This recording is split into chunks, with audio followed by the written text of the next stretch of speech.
네, 그럼 오늘 말씀 함께 보시겠습니다. 오늘 우리에게 주신 하나님의 말씀 두 군데인데요. 느헤미야 3장 1절에서 4절 말씀, 그리고 에베소서 4장 11절에서 16절 말씀입니다.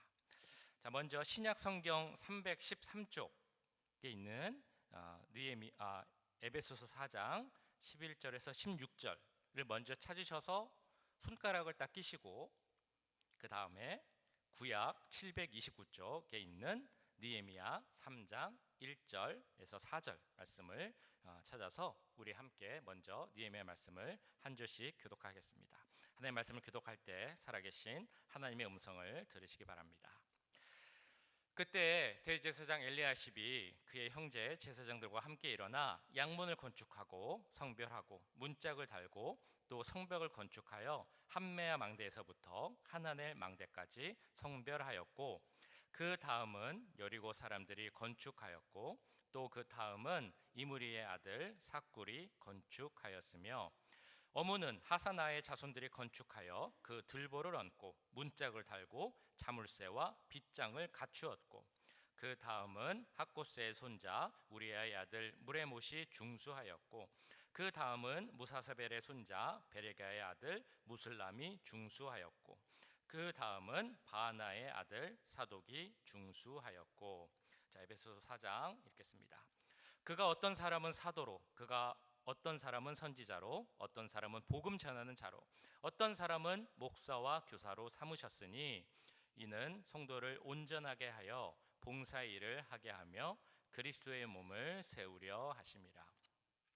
우리가 다 하나님의 아들을 믿는 것과 아는 일에 하나가 되어 온전한 사람을 이루어 그리스도의 장성한 분량이 충만한 데까지 이르리니, 이는 우리가 이제부터 어린아이가 되지 아니하여 사람의 속임수와 간사한 유혹에 빠져 온갖 교훈의 풍조에 밀려 요동하지 않게 하려 함이라.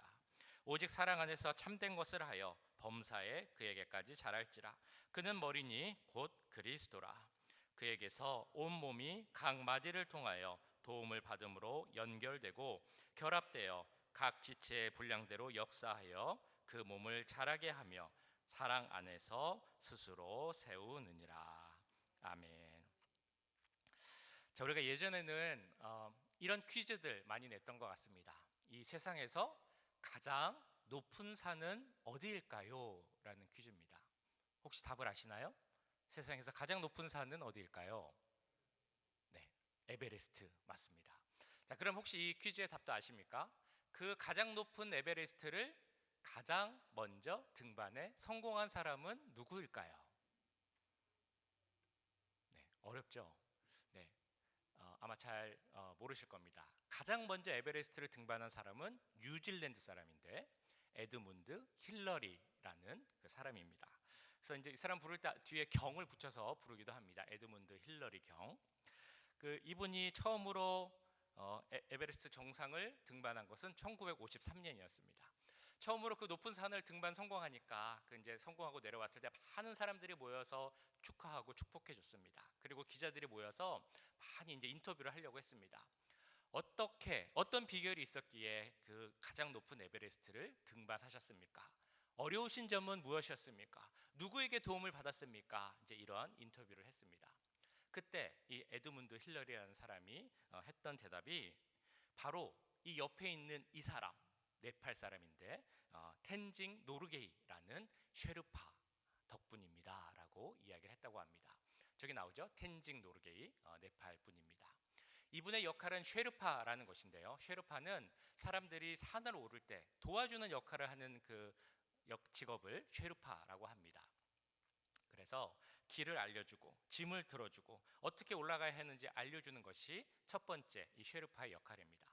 그런데 에베레스트 같이 높은 산, 올라가기 힘든 산을 올라갈 때 단순히 길을 알려주고 짐을 들어주고 그런 뿐만이 아니라 밤에 어디서 어떻게 캠프를 차려야 하는지, 어떻게 가면 더 안전하고 어떻게 하는 것이 위험한지, 이런 거를 알려주는 것이 바로 쉐르파의 역할입니다.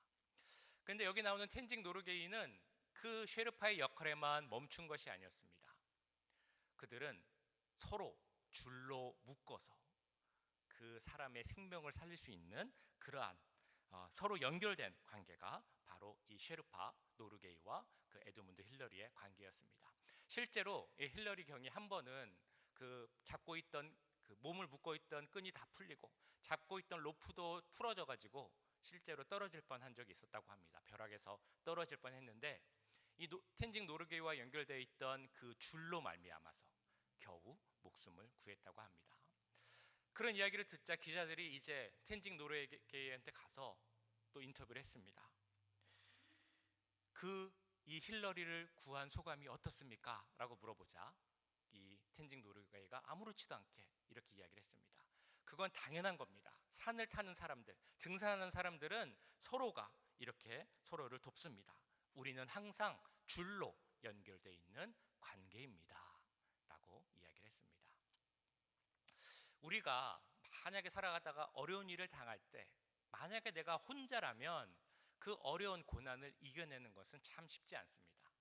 그런데 내가 연결된 누가 있다 한다면, 그리고 나를 도와주는 어떤 공동체가 같이 있다고 한다면 그 어려움을 이겨내는 힘은 훨씬 혼자일 때보다 쉬울 것입니다. 이것이 바로 한 몸으로 연결된 공동체가 줄 수 있는 큰 장점입니다. 제가 지난 몇 주 동안 우리 교회의 비전에 대해서 말씀을 드리면서 우리가 한 비전을 갖고 한 소망을 향해 믿음으로 나아가자라는 그런 말씀을 계속 드렸었습니다.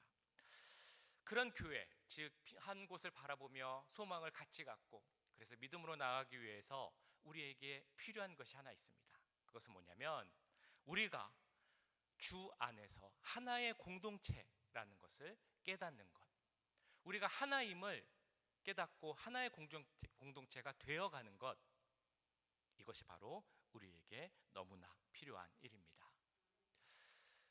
예루살렘 그 초대교회의 모습을 보면 초대교회가 그 가운데 여러 가지 역사가 일어났고 은혜가 있었는데요. 이렇게 은혜가 있고 역사가 일어날 수 있었던 이유는 여러 가지가 있을 것입니다. 그 중에 중요한 것 중에 하나는 그들이 서로 하나라는 공동체성을 갖고 있었기 때문입니다. 사도행전 2장을 보시면 그들의 모습에 대해서 잘 나타나 있죠. 그들이 가지고 있던 각자 있었던 소유를 다 팔아서 함께 나누고 공유했다는 것입니다. 네 것 내 것 할 것 없이 함께 나누며 살았던 그런 공동체성을 갖고 있었던 것이 바로 초대교회의 모습이었습니다. 요새는 어떻습니까? 사람들이 어떻게 얘기하죠? 네 거는 내 것이고 내 것도 내 것이다 라고 하는 게 지금 사람들의 그런 말입니다. 그러나 그들은 그런 것을 굳이 따지지 않았고 우리는 주 안에서 하나입니다 라는 공동체 의식을 갖고 있었다는 것입니다. 그래서 주 안에서 사도나 성도나 서로 따질 것 없이 하나가 되어서 함께 교회를 세워갔기에 그 교회 안에 능력이 있었고 은혜가 있을 수 있었던 것입니다. 제가 바라는 교회 모습도 바로 그랬습니다. 우리 남가주 우리 교회, 이제 남가주 임마누엘 교회, 이 교회를 우리가 어떻게 세워가야 하겠습니까? 우리가 다 함께 세워가는 교회가 되는 것, 이것이 바로 제가 우리 교회를 향해 가지고 있는 그런 비전이라는 것입니다. 그러기 위해서 우리가 깨달아야 하는 것, 주 안에서 우리 모두는 하나이다 라는 것을 깨달아야 할 것입니다. 우리가 보고 있는 느헤미야 말씀, 지난주 말씀을 기억해 보시면 느헤미야가 사람들에게 설득을 합니다. 성벽 재건이라는 비전을 보여주면서 우리가 일어나 같이 성벽을 재건합시다 라는 그 말을 들을 때 사람들이 그 말로 이제 마음이 움직이게 되죠. 그럼 우리가 함께 일어나서 하나님의 그 선하신 일을 하자라고 성벽 재건의 일을 시작을 합니다. 오늘 말씀에서는 이제 성벽 재건하는 사람들의 모습이 이제 나오기 시작합니다. 그런데 사실 그냥 쉽게 성벽 재건 이야기를 하지만 그 당시에 성벽을 다시 짓는다는 것은 참 쉬운 일이 아니었습니다. 그 규모가 우리 생각하는 것보다 이제 컸던 것이죠. 그 두께, 그러니까 폭이 한 3m에서 4m, 넓은 곳은 한 7m 정도 되는 그런 장소도 있었다고 합니다. 문도 있어야 되고 망루라고 하는 우리가 지금 말하는 그 보초를 서는 그런 높은 곳도 있어야 되고요. 그 길이는 예루살렘을 이렇게 쭉 돌아야 했기 때문에 지금으로 따지면 한 4,000m 이상 정도 되었다고 합니다. 이 쉽지 않은 일이었는데 그들이 이 성벽 재건의 역사를 며칠 만에 한지 혹시 아십니까? 52일 만에 해놨습니다. 그 어려운 일을 52일 만에 그들이 해냈다는 것입니다. 어떻게 그들은 그 어려운 상황에서 이 어려운 일을 해나갈 수 있었던 것일까요?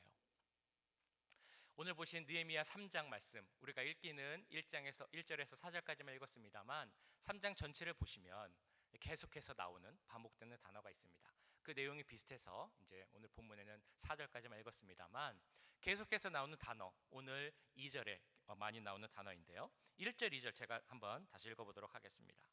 그때 대제사장 엘리야십이 그의 형제 제사장들과 함께 일어나 양문을 건축하고 성별하고 문짝을 달고 또 성벽을 건축하여 함메야 망대에서부터 하나넬 망대까지 성별하였고 그 다음은 여리고 사람들이 건축하였고 또 그 다음은 이므리의 아들 삭굴이 건축하였으며. 2절에서 많이 나오는 단어, 반복되는 단어가 뭔지 보이십니까? 그 다음에 라는 단어입니다. 3장을 쭉 읽어보시면 그 절마다 맨 앞에 나오는 것이 바로 그 다음에 라는 단어입니다. 이건 1차적으로 그 집을 짓는 순서가 어떻게 됐나, 그 집을 지은 사람들, 거기에 참여했던 사람들의 이름이 무엇인가, 이거를 나타내기 위함도 있습니다. 그런데 더 중요한 것은 단지 거기에 머무는 것이 아니라 이 그 다음은 이라는 단어를 통해 나타내고자 하는 내용이 있습니다. 바로 정말 중요한, 오늘의 가장 중요한 문장인데요. 그것은 무엇이냐면 모든 사람이 자기 자리에서 자기 역할을 감당했다라는 사실입니다. 이 그 다음이 나타내는 것이 무엇이라고요? 모든 사람들이 자기의 자리에서 자기의 역할을 감당했다라는 그 사실입니다. 어떤 사람은 자기 집 바로 앞에 벽이 있었기 때문에 그 집 앞에 벽을 중수 건설했습니다. 어떤 사람은 집하고 조금 거리가 있었기 때문에 조금 멀리 있는 그 집을 성벽을 건설했습니다. 어떤 사람은 자기 집 앞에 문이 있었기 때문에 그 문짝을 달았다라고 나옵니다. 어떤 이는 자기 집 있는 쪽에 망루가 있었기 때문에 그 망루를 세우는 일에 다시 참여를 했습니다. 이것이 바로 느헤미야가 가졌던 원칙입니다. 모든 사람이 각자의 자리에서 그 집 앞에 있는 벽을 담당하여서 자신의 일을 해내었던 것, 건설하도록 한 것, 이것이 바로 느헤미야의 원칙이라는 것입니다. 이러한 느헤미야의 원칙은 우리가 교회를 함께 세워갈 때도 중요한 원칙으로 적용될 수 있습니다. 자기의 자리에서 자기에게 필요한 일을, 자기가 할 수 있는 일을 해나가는 것. 우리가 교회를 함께 세워갈 때 이 원칙을 어떻게 적용해 볼 수 있는지 우리가 세 가지로 한번 생각을 해보려고 합니다. 교회를 함께 세워갈 때 필요한 원칙, 첫 번째는 우리의 사명이 가까운 데 있다는 것을 깨닫고 가까운 데서부터 시작하는 것, 이것이 바로 첫 번째 원칙입니다. 우리가 사명 혹은 하나님의 일 그러면 무언가 거창하고 멀리 있는 것을 생각하기가 쉽습니다. 뭔가 큰 일을 해야 될 것 같습니다. 하지만 하나님은 그렇게 말씀하시지 않습니다. 사명은 내가 있는 그 자리, 내가 있는 그 곳에서 가까운 곳에서 시작하는 것이 바로 사명이다 라고 말씀을 합니다. 그렇기 때문에 우리는 어떤 일을 할 때, 그리고 교회가 교회 일을 할 때, 함께 세워가기 위해서 내가 무언가를 해야 한다고 할 때 다른 큰 일을 찾는 것이 아니라 내가 내 자리에서 할 수 있는 일을 시작하시면 됩니다. 하나님은 그 삶의 자리에서 열심히 최선을 다해 충성하는 사람들을 불러서 쓰셨습니다. 성경에 보시면 많은 예가 있죠. 예를 들면 모세, 광야에서 그 장인의 집에서 40년이나 목동이 되어서 양을 치는 그 일을 열심히 할 때 하나님께서 그 모세를 부르셔서 쓰셨습니다. 다윗도 그렇습니다. 저 들판에서 양을 치는 그 목동의 일을 열심히 감당하고 있을 때 하나님은 그를 부르셔서 기름 부으셨습니다. 엘리사도 마찬가지입니다. 따르던 엘리야 선지자를 섬기는 자리에서 무려 10년 동안 그 자리의 역할을 잘 감당할 때 하나님께서 역시 이 엘리사 선지자를 불러서 사용하셨다는 것입니다. 지금 내 자리에서 내가 하는 일에 최선을 다하는 일이 바로 하나님께서 기뻐하시는 하나님의 사명을 다하는 그런 일인 줄 믿습니다. 그래서 내 자리에서 그 일을 다하는 모습들을 통하여서 우리가 함께 교회를 세워가게 있게 될 줄 믿습니다. 자, 두 번째 원리가 있습니다. 우리가 이 교회를 함께 세워가기 위해 이 교회가 되기 위해 우리에게 필요한 두 번째 원리, 그것은 바로 내가 가장 잘하는 것을 하는 일입니다. 내 집 앞에 있는 것을, 그 벽을 내가 세웠다라는 그 말의 의미를 우리가 조금 더 확장해서 그 의미를 해석해 보면 가장 잘하는 것을 하라라는 그 말씀의 의미로 볼 수 있다는 것입니다. 하나님께서 내게 주신 능력, 재능이 있습니다. 달란트라고 표현을 하죠. 내가 잘할 수 있는 것, 하나님께서 내게 주신 재능을 사용하는 것, 이것이 바로 우리가 함께 교회를 세워가기 위해 필요한 일이라는 것입니다. 그렇다면 여기서 중요한 것이 있겠죠. 그러면 내가 잘하는 것이 무엇일까? 하나님이 내게 주신 재능이 무엇일까? 그것을 잘 깨닫고 알아가는 것이 중요합니다. 그런데 많은 경우에 우리는 이렇게 생각합니다. 내가 잘하는 것이 잘 없어요. 혹은 내게 주신 재능이 뭔지 잘 모르겠어요. 라는 그런 이야기를 많이 하십니다. 우리에게 주신 재능은 무엇입니까? 각자에게 주신 능력, 그건 어떤 것이 있다고 생각을 하십니까? 만약에 내가 뭔가를 하고 싶은데 내게 주신 재능이 뭔지 모르겠어서 뭘 해야 될지 모르겠습니다 라고 말씀하실 수도 있을 것 같습니다. 그럴 때 내가 잘할 수 있는 일이 무엇인지, 교회를 위해서 할 수 있는 일이 무엇인지 찾는 좋은 방법이 하나 있습니다. 예를 들면 여기 보시면 이제 이렇게 전등이 있습니다. 이 중에 전구 하나가 수명을 다해서 이제 하나가 꺼질 수 있겠죠. 그런데 어떤 분은 이 전구 하나가 나가면 저기 전구가 나갔구나라고 금방 알아차리는 분이 있는가 하면, 어떤 분은 전구가 나갔는지 몇 주가 됐는데도 전혀 모르는 분들도 계십니다. 그러면 그 수명에 대해서 꺼진 전구를 바꾸는 것은 누가 해야 되겠습니까? 그 전구가 나갔다라는 것을 깨닫게 된 그 분이 하시면 제일 좋겠죠. 내게 주신 재능이 무엇인가 깨달을 수 있는 좋은 방법은 내 눈에 보이는 일, 내가 할 수 있는 일, 그것을 먼저 하는 것, 이것이 바로 하나님께서 기뻐하시는 일이라는 것입니다. 그런데도 마음속에 이런 생각을 하실 수 있습니다. 그런데 그래도 전 저 재능을 모르겠어요. 아니, 전 재능이 없어요. 저도 교회에 뭔가 보탬이 되는 일을 하고 싶은데 제가 잘하는 일이 하나도 없어요 라고 말씀을 하실 수도 있을 것입니다. 저는 그런 분들의 마음을 너무나 잘 이해합니다. 공감할 수 있습니다. 왜냐하면 저도 그런 사람이기 때문입니다. 제가 예전에도 한번 말씀드렸던 것처럼 제가 참 잘하는 것이 별로 없다, 내세울 만한 그런 것이 참 없다라고 말씀을 드렸습니다. 그래서 오죽했으면 제가 하나님께 기도하면서 이렇게 물어보기도 했습니다. 하나님, 제가 목회를 해야 되는데 특별히 정말 잘하는 것이 없습니다. 그런데도 목회를 할 수 있겠습니까? 제가 목사를 하는 것이 맞을까요? 라는 그런 질문을 하나님께 드리며 기도한 적이 있었습니다. 그때 하나님께서는 저에게 이런 마음을 주셨습니다. 만약에 네가 그렇게 평범한 신앙생활을 하고 평범한 삶을 살아서 이제 목회도 평범한 목회를 할 것 같아서 그런 것이 생각이 된다면, 그러면 그냥 평범하게 신앙생활하는 그 성도들의 마음과 그 삶을 돌아보면 어떻겠니? 라는 그런 마음을 주셨습니다. 사실 우리가 보면 많은 분들은 그냥 평범하게 신앙생활 하시잖아요. 뭐 특별한 것을 원하고 바라기도 하지만 대부분의 분들은 그냥 매일 같은 비슷한 삶을 사시면서 그런 평범한 삶을 살아가실 줄 압니다. 그러나 그렇게 살아가지만 그 마음속에 분명, 그러면 내가 이 삶 속에서 어떻게 하나님을 더 잘 알 수 있을까? 더 잘 믿을 수 있을까? 하나님을 더 사랑하기 원하는데 어떻게 하면 내가 그렇게 할 수 있을까? 고민하고 기도하시는 분들이 계실 것이라 생각이 됩니다. 그런 분들과 함께 신앙생활을 하면서 그런 분들이 하나님께 조금 더 나아갈 수 있도록, 믿음이 자랄 수 있도록 함께 하는 것이 저의 목회의 그 어떤 목적이 될 수 있겠다라는 그런 생각이 들었습니다. 그러니까 평범한 것은 뭐 상관없습니다. 그냥 하나님께서 원하시는 하는 것을 하면 되는 것입니다. 그럼에도 저는 뭘 해야 될지 모르겠습니다 라고 물어보신다면 저는 이렇게 말씀을 드리고 싶습니다. 그때는 도움이 필요한 일을 하십시오. 도움이 필요한 일을 하시면 됩니다.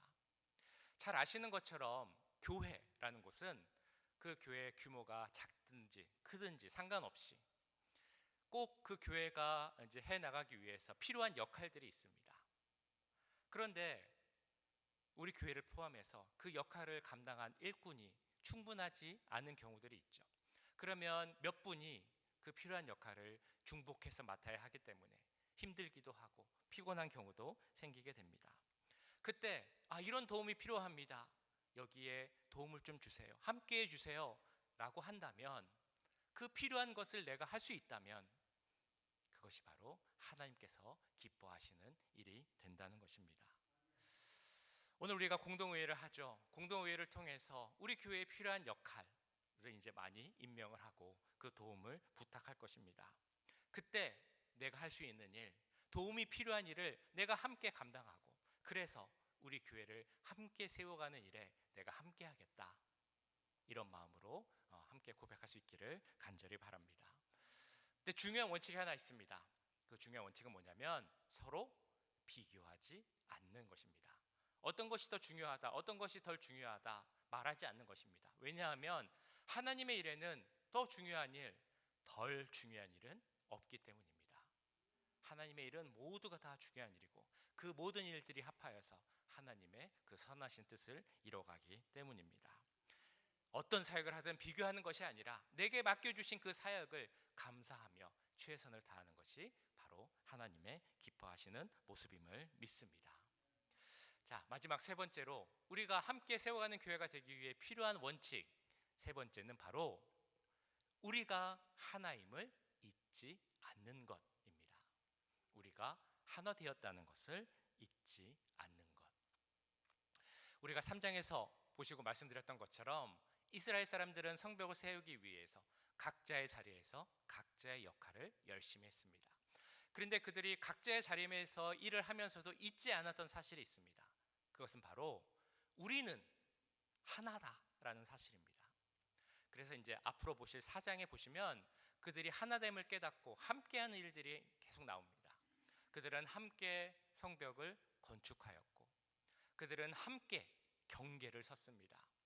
혹시라도 문제가 생기면 함께 모여서 그 문제를 해결하려고 노력했고, 누가 공격을 해오면 그들은 함께 모여서 그 공격을 방어하기를 힘썼습니다. 우리도 마찬가지입니다. 우리가 교회를 함께 세워가기 위해서 필요한 것은 우리가 하나, 한 몸, 하나의 공동체라는 것을 잊으면 안 된다라는 것입니다.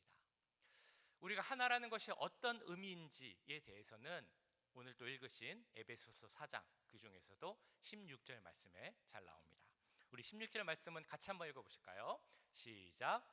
그에게서 온몸이 각 마디를 통하여 도움을 받음으로 연결되고 결합되어 각 지체의 분량대로 역사하여 그 몸을 자라게 하며 사랑 안에서 스스로 세우느니라. 아멘. 이 말씀은 우리가 한 몸이라는 그 의미를 잘 설명해 줍니다. 한 몸, 이 어떤 의미입니까? 이 몸에는 각 부분이 있어서 서로 연결되어 있고 서로 영향을 주고받는다라는 그런 의미입니다.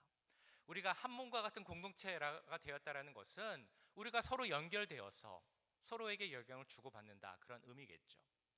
우리는 그리스도의 몸된 교회에서 한 공동체, 한 몸을 이루고 있습니다.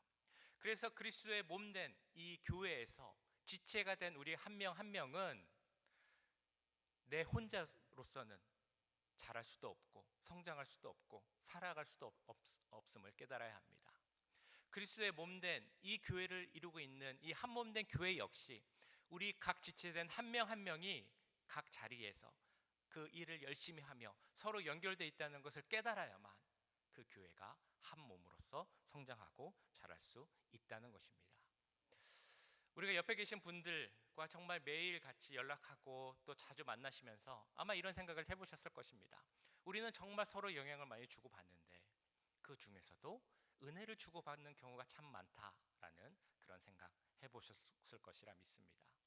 나를 통하여 저 사람이 은혜를 받고 저 사람을 통하여 내가 은혜를 받는 경우 분명 있으셨을 것이라 믿습니다.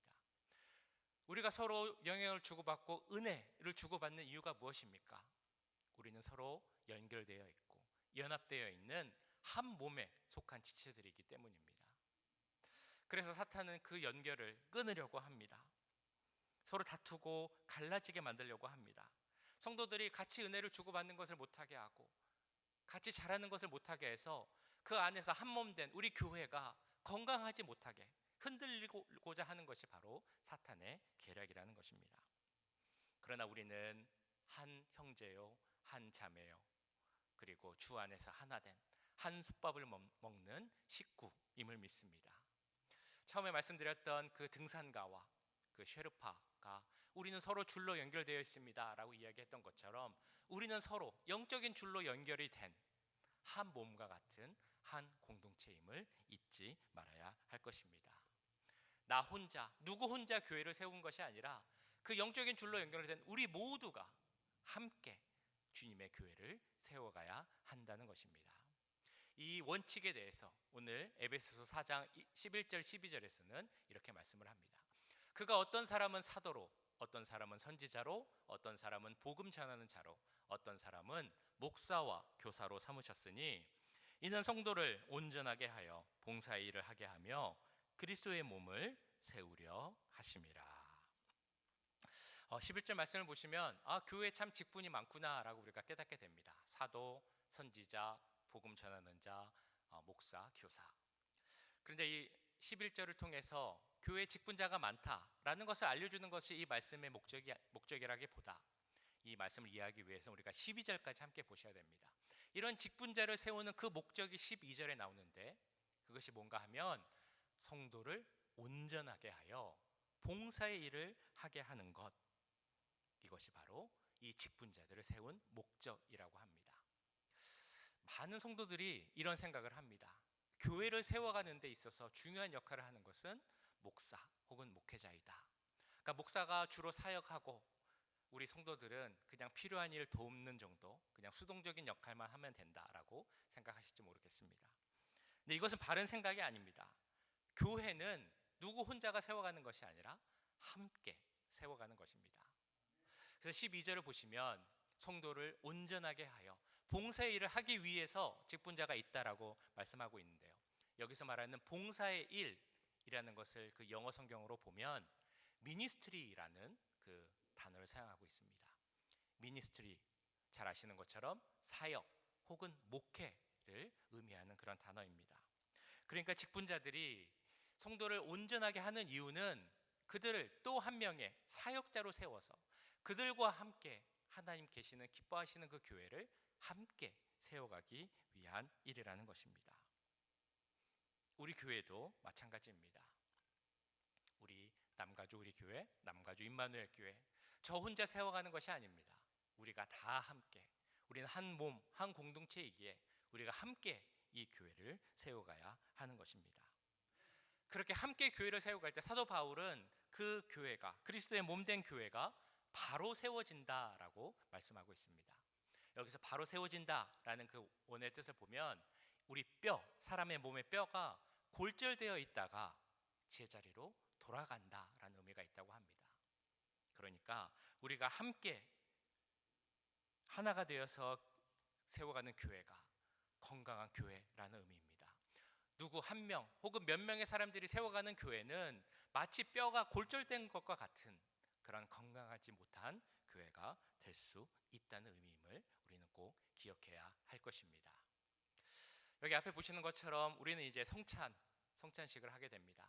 성찬의 의미는 여러 가지가 있습니다. 그 중에 기억해야 하는 것들이 있다면 먼저 예수 그리스도의 죽음은 우리의 죄를 위한 대속의 죽음이었음을 기억하는 것, 이것이 바로 성찬식을 하는 이유입니다. 또 다른 이유가 있습니다. 이 성찬식을 통해 이제 다시 오실 주님을 기대하고 기다리는 것, 이것이 성찬식의 또 다른 이유입니다. 또 마지막으로 우리가 기억해야 할 것은 바로 이 성찬식을 통해 우리가 떡과 잔을 나누며 주 안에서 믿음의 공동체가 되었다는 것을 확인하고 기억하는 것, 이것이 바로 오늘 드리는 성찬식의 의미입니다. 이 성찬식을 통해 우리는 예수님의 살과 피를 나눈 하나의 공동체, 한 가족, 한 몸임을 기억해야 할 것입니다. 오늘 말씀에 우리가 기억해야 할 것이 참 많습니다. 우리가 서로 연결되어 있다는 것, 서로 결합된 한 몸이라는 것, 그래서 한 가족이라는 것을 기억해야 합니다. 우리가 한 가족으로서 더 건강한 교회를 세워가기 위해서는 우리가 각자의 자리에서 각자 할 수 있는 일에 최선을 다하면서 그 사명을 감당할 때 우리는 함께 이 건강한 교회를 세워가게 될 줄 믿습니다. 주 안에서 우리는 하나입니다.